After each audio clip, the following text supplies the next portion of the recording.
And then 1.18.4, monks, I know not of any other single person fraught with such loss to many folk, such discomfort to many folk, with such loss, discomfort and sorrow to devas and mankind as Makali, that infatuated man. Just as monks, at a river mouth, one sets a fish trap to the discomfort, suffering, distress and destruction of many fish, even so Makali, the infatuated man, was born into the world, methinks, to be a man trap for the discomfort, suffering, distress and destruction of many beings.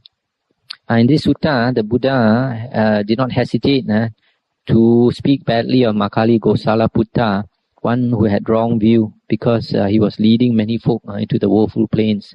And sometimes people think that the Buddha was such a nice man that he cannot criticize another person. It's not true.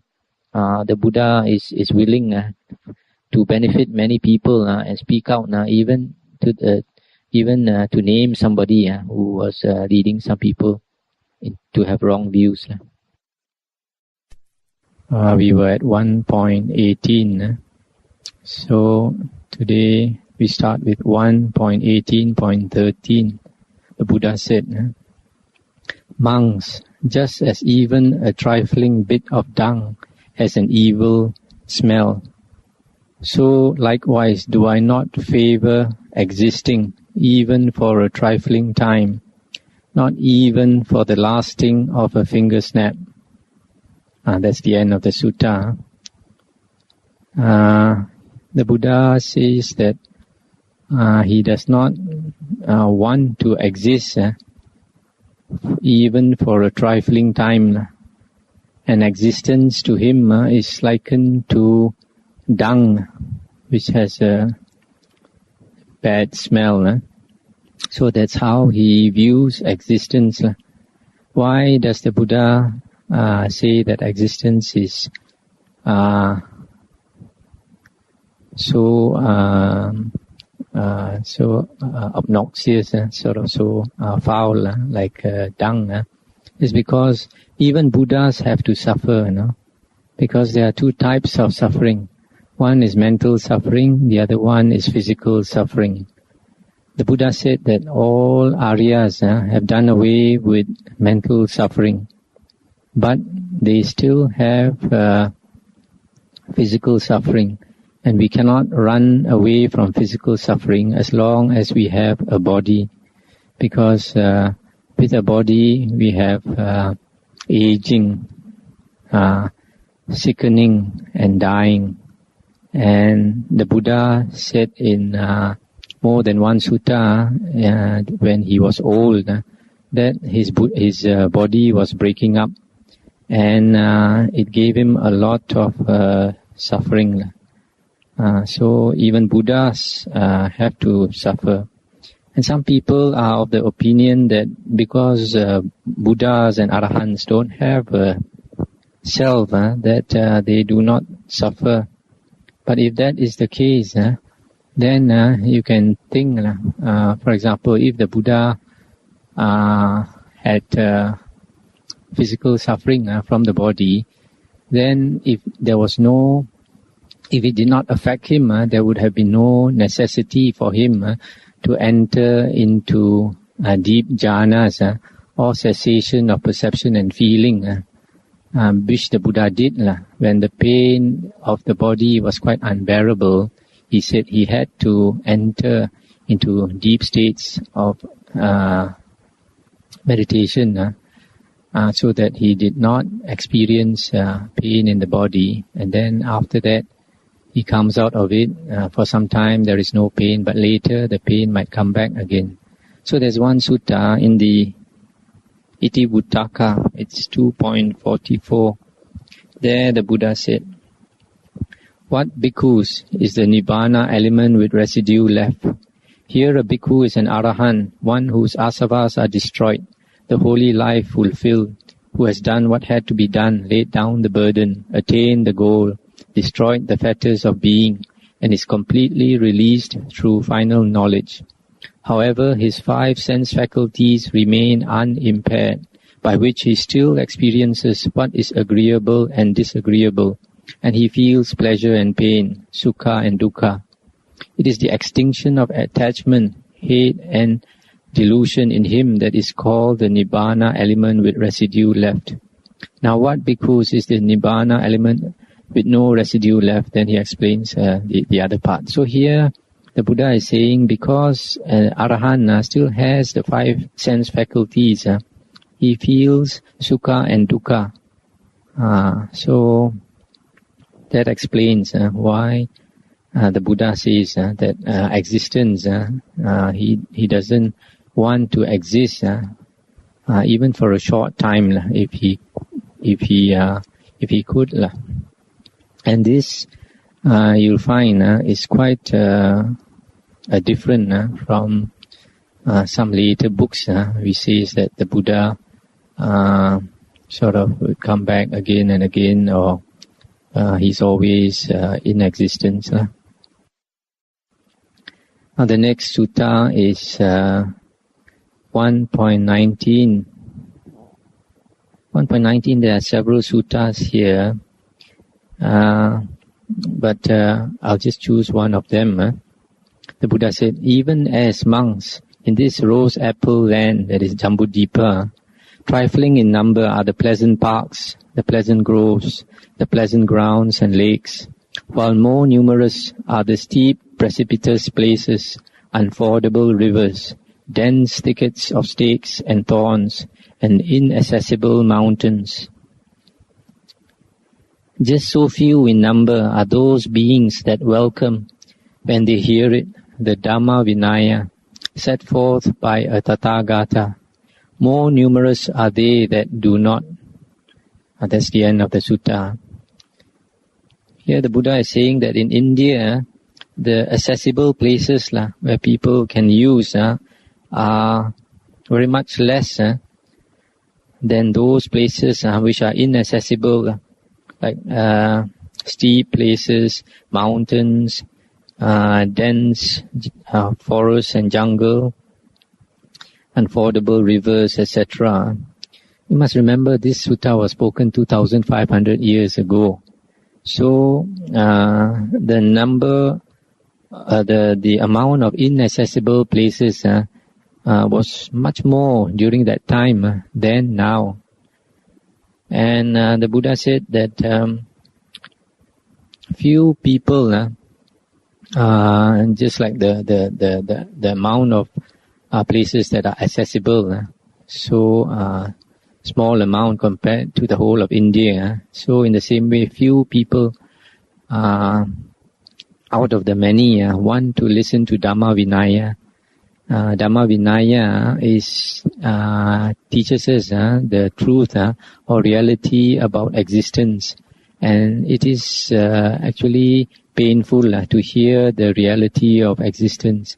And sometimes people don't want to face the truth, they want to face the reality. They would like to believe what they want to believe, what they like to believe. Because of that, few people want to listen to the Dhamma and the disciplinary code taught by the Buddha, the Vinaya. So in other words, we don't expect to have many followers of the Buddha's teaching. In fact, most Buddhas, when they are enlightened, do not want to teach. Just like our Buddha, Gautama Buddha, after he was enlightened, he contemplated the minds of living beings, and he found that few people are inclined to listen to the Dhamma, and even if they listen, even fewer want to practice it. So he actually wanted to be a Pacheka Buddha, but later he was persuaded by this Brahma Sahampati to turn the wheel of the Dhamma, and he did so. We find this happens more than once, that sometimes the Buddha is not inclined to do something, and somebody appeals to him to change his mind. Sometimes they appeal once, he doesn't want to change his mind. Then they appeal a second time, still he doesn't want to change his mind. But when they appeal the third time, out of compassion, he will change his mind and do something that at first he was not inclined to do. So this shows that actually Pacceka Buddhas are able to teach, but it's just that they are not inclined to teach. It's not like some of the later books say that Pacceka Buddhas are unable to teach, because whatever path that they have walked through, it is very clear to them, the path that they have walked through. So it shouldn't be difficult at all for them to teach. And they would rather teach actually by example. They show a good example of being a renunciant, and they practice, and perhaps if people ask them individually of the Dhamma, they might teach, but they're not inclined to teach to the whole world, turn the Dhamma wheel. And some people think that that is selfishness, but it is not selfishness, because it appears to me that every being has his own time, and the best teacher is suffering, because when we suffer enough, and it will bring us to walk the path. If we have not been in samsara, we are not suffered enough, we are not spiritually mature, even if the Buddha is around, we would not be inclined to follow his teaching. So that is why we find that during the Buddha's time, there were many people who did not want to follow the Buddha's teachings, even though the Buddha was in the world. Now the next sutta is 1.19.2. The Buddha says, just as monks in this Jambudvipa, rose apple land, that is India, trifling in number are the pleasant parks, the pleasant groves, the pleasant grounds and lakes, while more numerous are the steep precipitous places, unfordable rivers, dense thickets of stakes and thorns, and inaccessible mountains. Just so few in number are those beings who, diseasing as men, are reborn among men. More numerous are those beings who, diseasing as men, are reborn in hell, who are reborn in the wombs of animals, who are reborn in the realm of ghosts. In the same way, just as in India there are trifling in number are the pleasant parks, pleasant groves, pleasant grounds and lakes, while more numerous are the steep precipitous places, unfordable rivers, etc., etc. Just so few in number are those beings who, deceasing as men, are reborn among the devas. More numerous are those beings who, deceasing as men, are reborn in hell, in the wombs of animals, in the realm of ghosts. So in the same way, the sutta continues, few in number are those beings who, deceasing as devas, are reborn as devas, or are reborn as men. More numerous are those beings who, deceasing as devas, are born into the three woeful planes of hell, the animal realm, and the realm of ghosts. In the same way, similarly, few in number are those beings who, deceasing from hell, or from the animal realm, or from the ghost realm, are reborn as men, or as devas. More numerous are those beings who, deceasing from hell, from the animal realm, from the ghost realm, are reborn back into the hell realm, or in the animal realm, or in the ghost realm. That's the end of the sutta.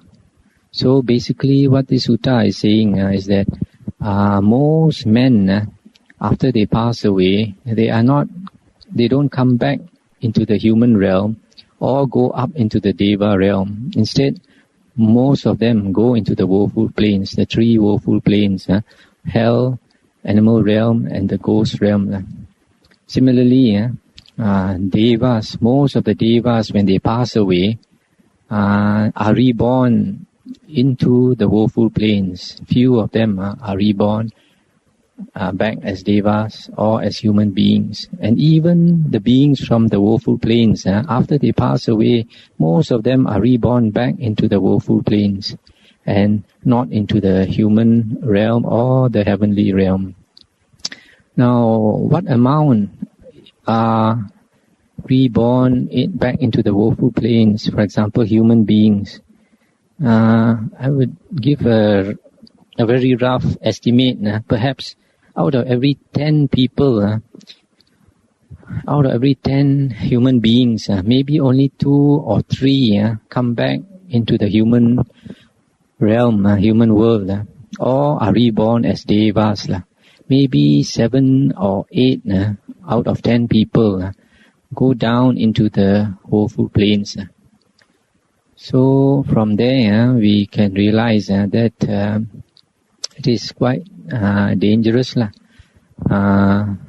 And we should not be like most people, most ordinary people. They live a very ordinary life and then they go into the woeful planes because they follow their inclinations, they follow all their lower instincts. It would appear like the number of beings in the world, every world system is like a pyramid. The higher you go, the less beings there are. The lower you go, the more beings there are. The base is very wide, the top is very narrow. The other thing here you can see is that the woeful planes mentioned here and throughout the suttas are only 3. That is, the first one, the lowest one is the hell realm, and slightly above that is the animal realm, and better than the animal realm, according to some sutta, is the realm of ghosts. So there are only 3 planes of existence in the woeful planes. Later books added another plane called the Asura plane. But when we check with the suttas, we find that it contradicts the sutta. Because in the sutta, 2 suttas in the Digha Nikaya, one says that the lowest type of asuras are the Kalakanja asuras. And then later in another sutta, it is stated that the Kalakanja asuras are also devas. So we can see that if the lowest kind of asuras are devas, then all of the asuras must be devas. So there are only 3 woeful planes and not 4, according to the suttas. Now the next sutta is 1.20.1. The Buddha said, "Truthfully, monks, these are to be reckoned as gains: forest dwelling, living on alms, wearing rag robes, wearing 3 robes only, teaching the Dhamma, mastery of the Vinaya, wide knowledge, the rank of an elder, Thera, the blessing of true deportment, the blessing of a following, the blessing of a large following, as a man of good family, a fair complexion, pleasant speech, to be content with little, and freedom from sickness." That's the end of the sutta. So here the Buddha is saying these things are really worth gaining. These are good things to have, to practice. It would give you a lot of blessing. The first one is forest dwelling. This is basically for monks. The word forest is actually a translation of the word, I think, aranya. Aranya is basically a secluded place, a quiet place. And usually the Buddha mentions a place like a cave, up in the hills, a valley, a quiet, secluded place, basically.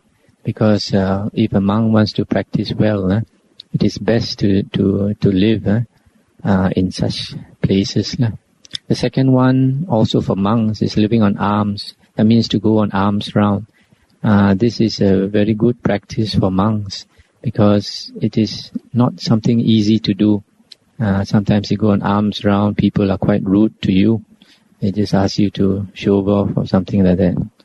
And or they just ignore you, or they give you a rude stare or something. And it's very good for our ego.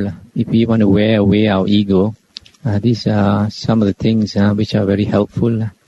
That's why it's not easy to be a monk. Some people, They don't realize that, and they don't appreciate monks enough, and that's a loss to them. Third one is wearing rag robes.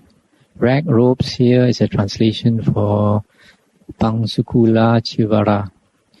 Pangsukula, this robe, the meaning of it is that it is picked up, a cloth that is picked up during the Buddha's time. According to the later books, something like 20 or 25 years, the first 20 or 25 years of the Buddha's ministry. He and his disciples only wore robes that were made from cloth that was picked up. And they would go to these, what they call charnel grounds, cemeteries, places where dead bodies were thrown, and the cloth that was left over, the monks would go and pick it up, or from whatever place where the cloth was thrown away, they would pick it up and sew them into a robe. But later, the lay disciples of the Buddha asked the Buddha for permission to give robes to the monks, and out of compassion for them, to give people a chance to cultivate merit, the Buddha allowed lay people to make offerings to monks. Sometimes some lay people don't realize that it is their good fortune to be able to give to monks, and that is the Buddha's. So that's about rag robes. And the fourth one is wearing 3 robes only. The robes of a monk are generally stated to be 3. One is the sabung, or what sometimes it's called the sarung. And then this robe that we are wearing is a shivon. And then there's another one that's 2-layered, double-layered. That is for use as a blanket. Then teaching Dhamma. Teaching Dhamma is also a good thing. The Buddha encouraged the teaching of Dhamma.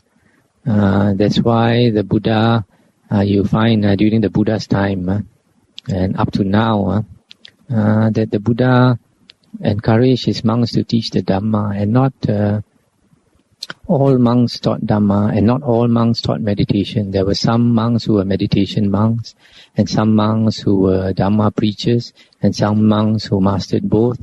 And during the Buddha's time, there were many types of monks, and the Buddha allowed all of them to do what they thought was best for them. And the mastery of the Vinaya. Another one also concerning monks is mastery of the Vinaya rules, the disciplinary rules, and if they could live by the disciplinary code, that would they would accumulate a lot of blessings. The next one is white knowledge. White knowledge is a translation for Bahu Satcha. That means a lot of knowledge of the Dhamma. The Buddha said, very few people can teach the Dhamma according to the real essence, the real Dhamma that the Buddha taught. Then the next one is the rank of an elder.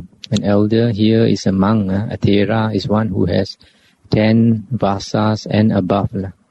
A monk who has 10 vasas and above is a monk who can ordain new monks. A monk who has 10 vasas and above can accept disciples. The Buddha did not allow a younger monk to accept disciples, but the Buddha asked the monks to practice for the first 10 years to get a lot of experience. Then after that, only to accept disciples. That's why to be an elder is a blessing. The blessing of true deportment, that means a monk who can conduct himself well, that is a good blessing. Then the blessing of a following, that means if a monk can have a following of disciples, that is a blessing. This following can be lay disciples or monk disciples. And during the Buddha's time, we find that several monks, they had a large following of monk disciples. And nowadays, we find that not many monks are able to have a following of monk disciples. Some of them have a following of lay disciples. But to have a following of monk disciples, it is very good, especially for the religion, because there is always a shortage of monks. The blessing of a large following, to have a big following of lay disciples and monk disciples. During the Buddha's time, sometimes he would walk around with 1,250 monks, and you'd go from place to place, and that would be really impressive. And the Buddha, why did the Buddha take such a large following with him? It was not that. It's really very difficult to look after such a large amount of monks and to travel in a group. It's a lot of, it's like an army moving. There's a lot of logistics involved to look after their food and all that. But that is, it's not easy to have a large following, because unless that person has enough metta and enough ability to teach, there would not be many monks who would want to follow him. A man of good family, that means to be born into a good family. A good family is not necessarily a rich family. A good family is one which is upright, who knows the Dhamma, who follows the Dhamma, straightforward, very simple people. It's not easy to find sometimes. A fair complexion. Fair complexion, I think you all understand. Pleasant speech, to talk pleasantly. This is one of the qualities that endear a person to others.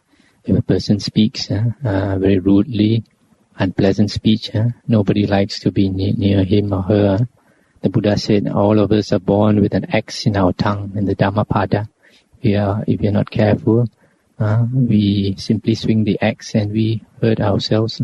To be content with little, somebody who has few wishes, few things to ask for, and freedom from sickness. This is another great blessing, to be seldom sick. Now, the next sutta is 1.20.2. The Buddha said, "Monks, if even for the lasting of a finger snap, a monk should practice the first jhana, such a one may be called a monk. Not empty of result is his jhana. He abides doing the master's bidding. He is one who takes advice, and he eats the country's alms food to some purpose. What could I not say of one who makes much of the first jhana?" In this sutta, the Buddha is praising a monk who can attain jhana even for a very short time, as short as a finger snap. So here, firstly, we find that the Buddha praises jhana, praises the attainment of jhana, and this is quite different from nowadays. Some people belittle jhana. The other thing we can see from this is that jhana can be attained even for a short moment. Even a person, how long a person can attain jhana and abide in jhana depends on his how long he has cultivated it. If a person is new, has just attained jhana, it's not very stable, and he could attain it for a short time. But with longer practice, perhaps he can abide in jhana for longer and longer. This jhana, I just like to explain a bit. This word jhana is sometimes translated differently. Years ago, they used to translate it as trance. and musing, etc. And more recently, they translated it as absorption, mental absorption. But the word jhana literally means incandescence, brightness. So probably translation which is nearer the root word would be a state of mental incandescence. Because a person who can attain jhana, his mind becomes bright. That's why when it's reborn into the jhana plane, it becomes a being with a lot of brightness. Now we go to the next sutta. 1.21.47. The Buddha said, monks, they partake not of the deathless, who partake not of mindfulness of body. And 1.21.48. They who partake of mindfulness of body do indeed partake of the deathless. So here the Buddha is saying that mindfulness of the body is extremely important. It can bring us to the deathless state. But here, it is my personal opinion that body here includes the mind also. Body sometimes, because there's some other sutta where the Buddha mentions the body with the perceptions and mental workings. So here, even though it doesn't mention perception and mental workings, I would assume that it includes the mental part, the mind, because the body and the mind are the two things that we associate with the self. The Buddha said we always associate the self with the five khandhas, and the five khandhas, if you analyze it, it is actually the body and four mental parts which constitute the mind.